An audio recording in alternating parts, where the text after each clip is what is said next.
Régimen sancionatorio. Tutor Liliana Elizabeth Ruiz Acosta, integrantes del grupo Diana Paola González Peña, Wilmer Yesid Álvarez Rincón y Elizabeth Parra. Impuesto a las ventas en Colombia. Se aplica a partir del 1 de enero de 1965. A continuación veremos una línea de tiempo por 4 etapas. La primera, el 20 de agosto de 1963 y el 30 de junio de 1966, se crea un impuesto de una sola etapa a nivel de fabricante, gravaba las ventas de mercancías consideradas y terminadas, producidas en el país y determinadas producción en el país o importadas con tarifas del 3% y el 10%. Las ventas de una empresa a otra estaban libres de estos impuestos. Segundo, entre el 1 de julio de 1966 y el 30 de septiembre de 1974 cambia el sistema anterior, es decir, las ventas entre firmas manufacturas fueron gravadas, las deducciones se cambian por cuentas corrientes del impuesto, con tarifas del 4%, 10%, 15% y 20%. Se inicia extensión de gravamen a los servicios y las importaciones se someten a impuestos. Tercero, entre el 1 de octubre de 1974 y el 31 de marzo de 1984 se reajusta la tarifa con el fin de evitar las evasiones, así el 15% y el 35% consolidadas gravamen de servicios. El sistema de devolución, trámites y sanciones fue mejorado. El gravamen siguió limitado a una etapa de la producción, fabricación e importación. Por último, cuarto, entre el 1 de abril de 1984 y el 31 de mayo de 1989 entra a operar el gravamen de acuerdo al sistema IVA. Su base legal es el decreto 3541 de 1983, dictado en desarrollo de las facultades de gobierno por la Ley 9 de 1983. A partir del 1 de junio de 1989, las normas sustantivas del IVA que tienen fuerza de ley son compiladas a partir del artículo 420 del Estatuto Tributario, Decreto Extraordinario 624 de 1989, artículo 1. Las normas procedimentarias se codifican. Impuesto a las ventas. Se aplicará a la venta de bienes corporales muebles, con excepción de los expresamente excluidos, la venta de cesiones de derechos sobre activos intangibles únicamente asociados con la prioridad industrial, la prestación de servicios en el territorio nacional desde el exterior o excepción de los expresamente excluidos, la importación de bienes corporales que no hayan sido excluidos expresamente, la circulación, venta u operación de juegos de suerte y azar, con excepción de la lotería y los juegos de suerte y azar operados exclusivamente por Internet, retención en la fuente en el impuesto a las ventas, creado con el fin de facilitar, acelerar y asegurar el recaudo del impuesto a las ventas y se practican en el momento del pago o abono en cuenta según lo que ocurra primero. La retención es equivalente al 15% del valor del impuesto. El gobierno nacional podrá disminuir la tarifa de retención en la fuente del impuesto a las ventas para quienes hayan arrojado saldos a favor en sus declaraciones de ventas en 6 periodos consecutivos. El artículo 658-3 del Estatuto Tributario establece una sanción por no inscribirse en el RUT y por no hacerlo antes de iniciar una actividad económica de la persona que esté obligado a hacerlo.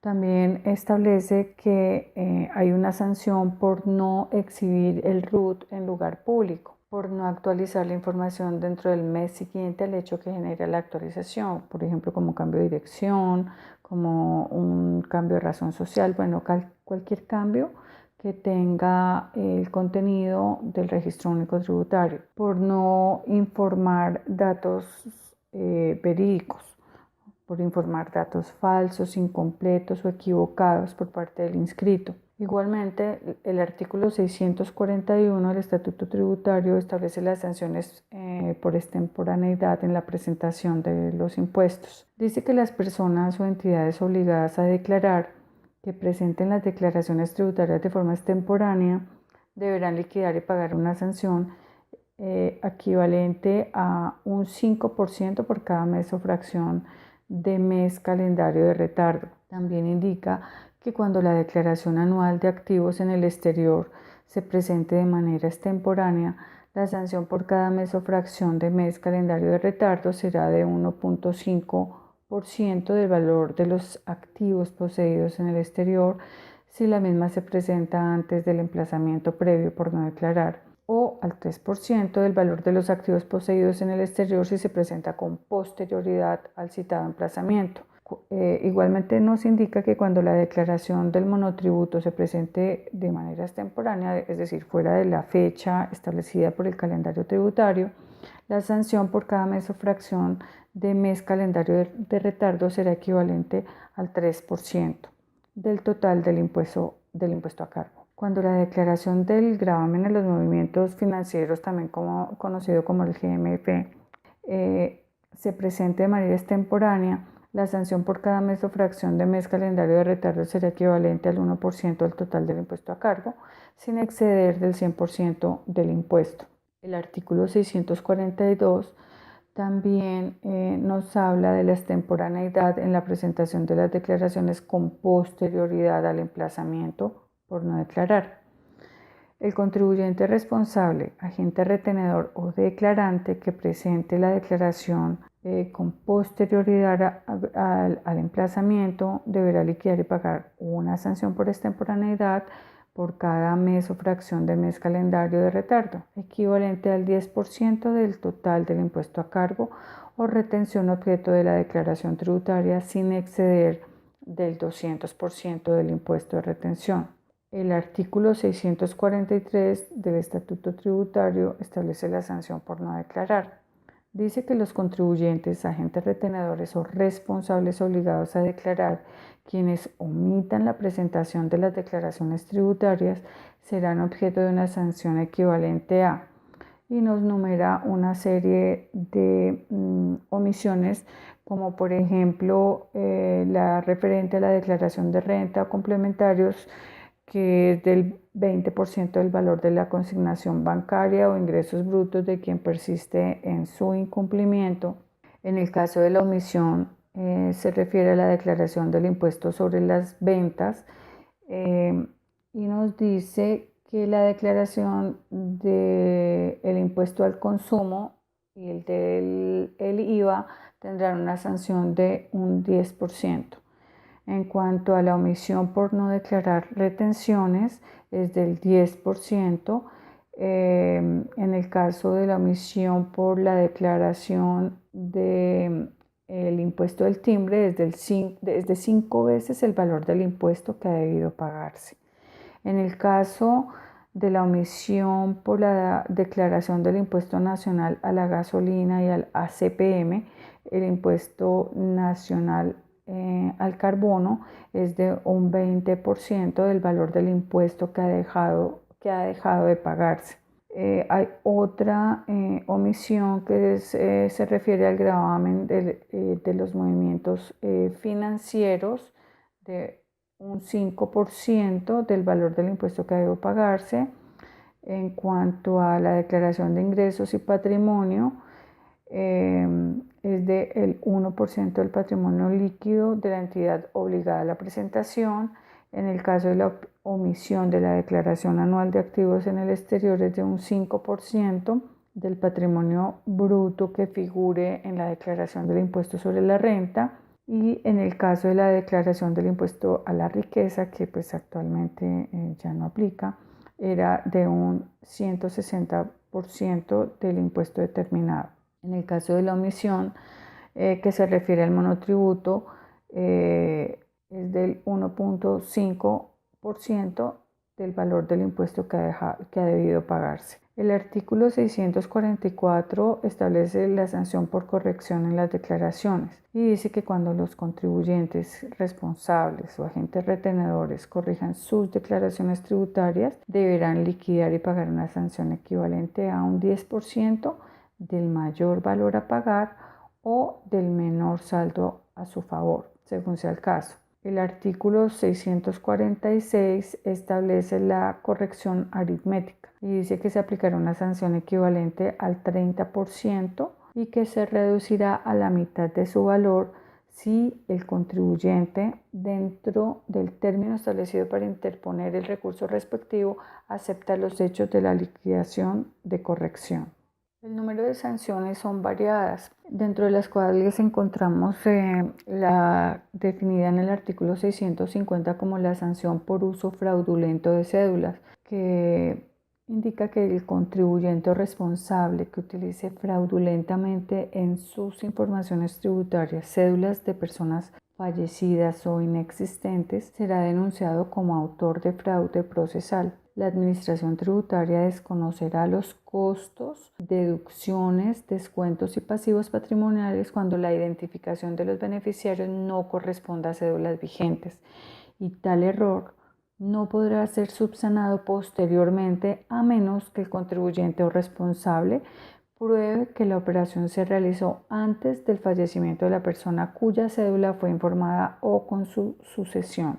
En el artículo 657, la sanción de clausura del establecimiento pues es otro de los temas importantes, que se refiere a que dentro de un término de 3 días, cuando se expide una factura o documento equivalente, estando ligado a ello, puede dar lugar a la clausura o cierre del establecimiento. Que por un término de 3 días, cuando se establezca que el contribuyente emplea sistemas electrónicos de los que se evidencie la supresión de ingresos o de ventas, lleva doble contabilidad, doble facturación, o que una factura o documento equivalente expedido por el contribuyente no se encuentra registrado en la contabilidad ni en las declaraciones tributarias, le aplica la sanción. Que por un término de 30 días, cuando las materias primas, activos o bienes que forman parte del inventario, las mercancías recibidas en consignación o en depósito, sean aprehendidas por violación al régimen aduanero vigente. En el artículo 669 establece la sanción por omitir ingresos o servir de instrumento de evasión.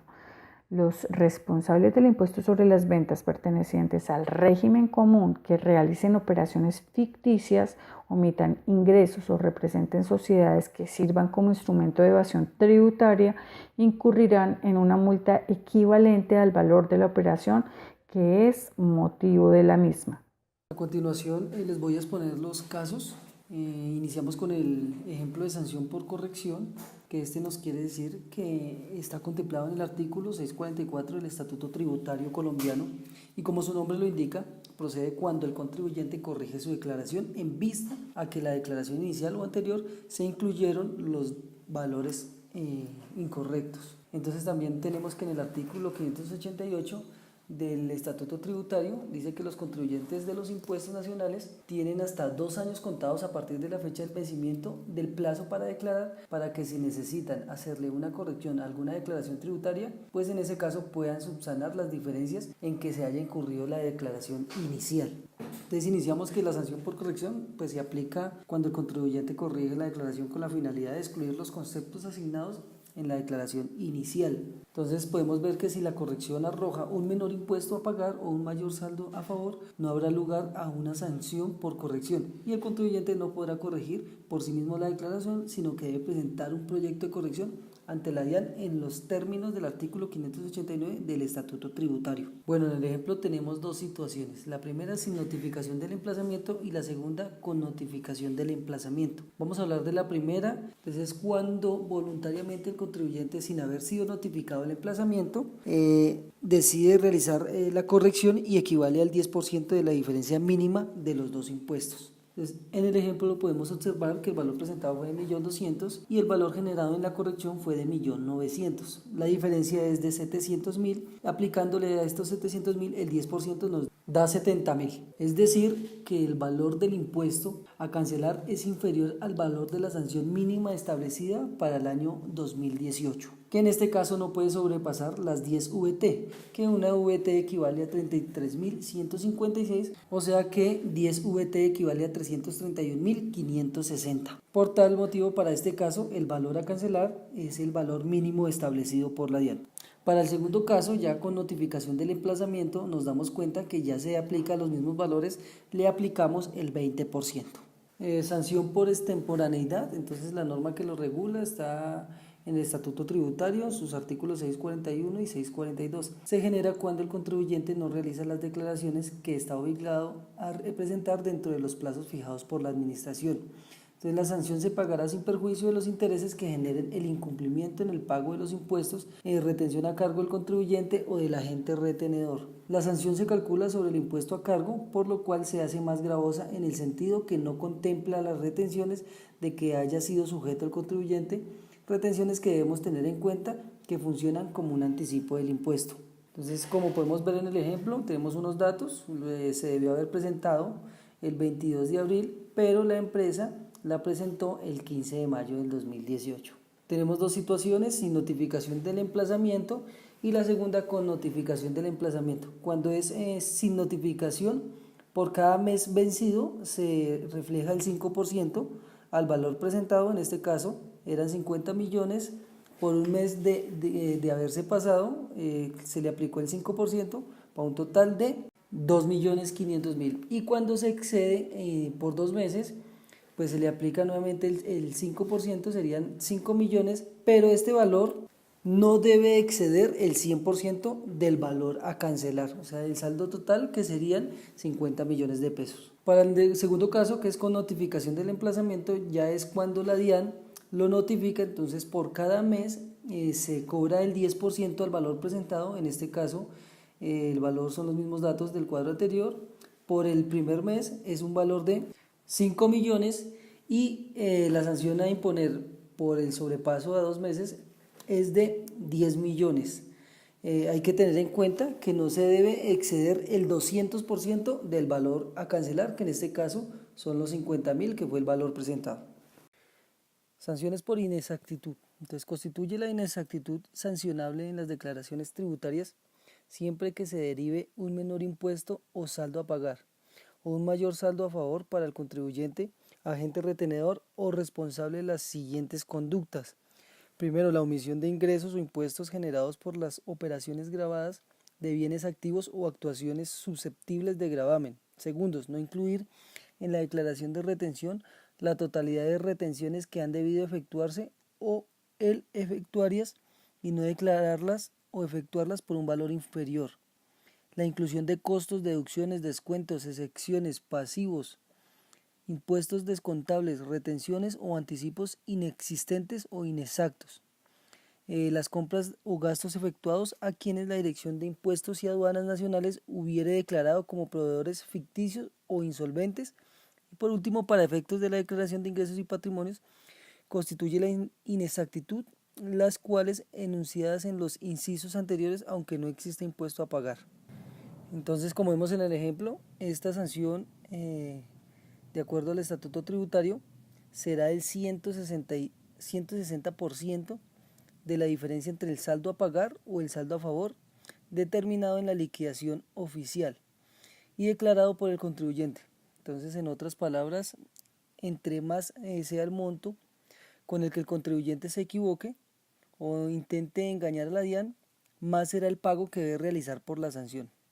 Entonces, como ejemplo, tenemos que si un contribuyente declaró 1.000.000, pues obviamente la inexactitud de esa declaración se le sacará el 160% y obviamente tendrá que pagar por sanción 1.600.000, que ese es el ejemplo que tenemos por inexactitud.